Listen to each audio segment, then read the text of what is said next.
Ya, saya melihat sekarang ini kan gencar urusan korupsi ini tidak hanya ditangani oleh KPK, tetapi juga oleh kejaksaan. Dan di kejaksaan masalah-masalah besar seperti korupsi Asabri, korupsi Jiwasraya yang menyangkut uang 17 triliun, 23 triliun, semuanya diungkap.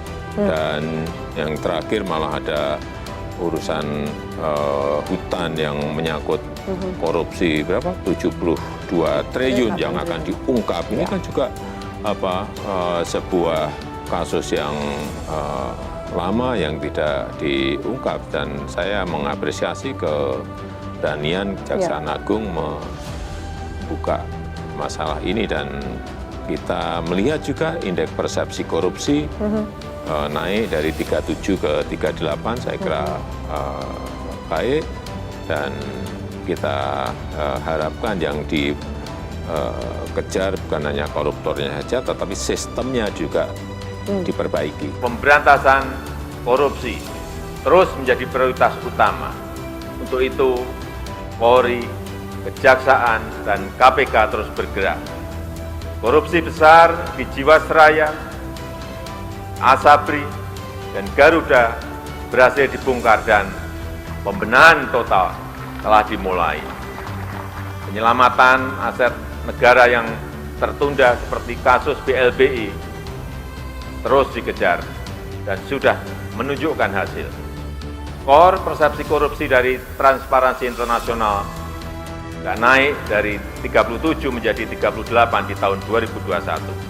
Indeks perilaku anti korupsi dari BPS juga meningkat dari 3,88 ke 3,93 di tahun 2022. Dan saya lihat akhir-akhir ini misalnya di Kejaksaan menunjukkan taringnya untuk menyelesaikan kasus-kasus yang besar, kasus-kasus korupsi yang besar yang menyangkut angka 17 triliun, 23 triliun, 70 triliun, semuanya di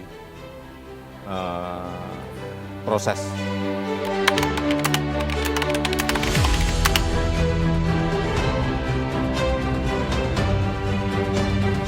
Pertama, apresiasi kepada jajaran Kejaksaan Agung, apresiasi Pak Jaksa Agung. Suatu kebanggaan bagi kami Komisi 3 mendengar secara official, Pak, secara resmi Pak Presiden Jokowi dalam suatu forum yang amat sakral, Pak, sekali setiap 5 tahun. Dan ini pun baru diucapkan mungkin 77 tahun Indonesia Merdeka, yang khusus adresatnya pujian kepada Kejaksaan Agung itu baru tahun ini, Pak. Selama 77 tahun, Pak. Tentunya ini dapat dipertanggungjawabkan, terukur, dan berdasar. Yang pertama, tentu saya dan kami semua itu memberikan apresiasi dan mendorong agar kinerja kejaksaan dalam upaya untuk memberantas tindak pidana korupsi itu semakin baik, Pak.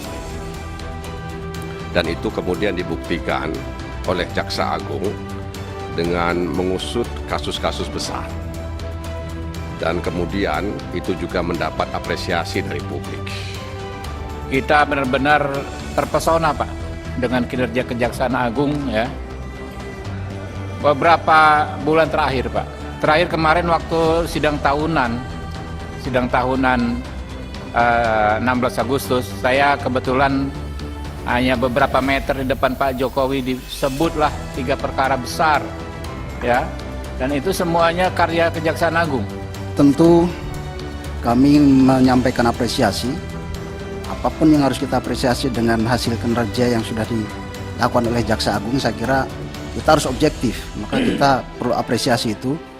Yang menarik adalah terakhir kasus kemarin yang pengungkapan 78 triliun. Ini luar biasa.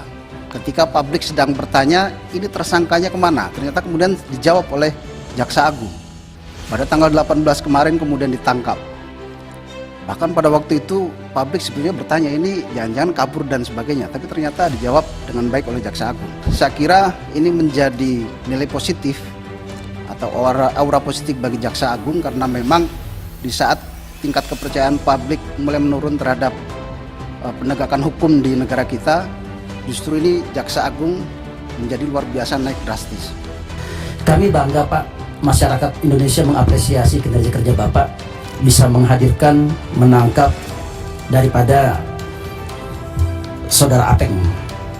Saya juga patut mengapresiasi terhadap kinerja Kejagung hari ini, terutama perkara yang tadi dibicarakan kawan-kawan terhadap kasus Surya Darmadi, yaitu penangkapan kasus korupsi 78 triliun. Ini tren yang luar biasa dari Pak Jaksa Agung dan jajaran. Tren kejaksaan ini terus meningkat.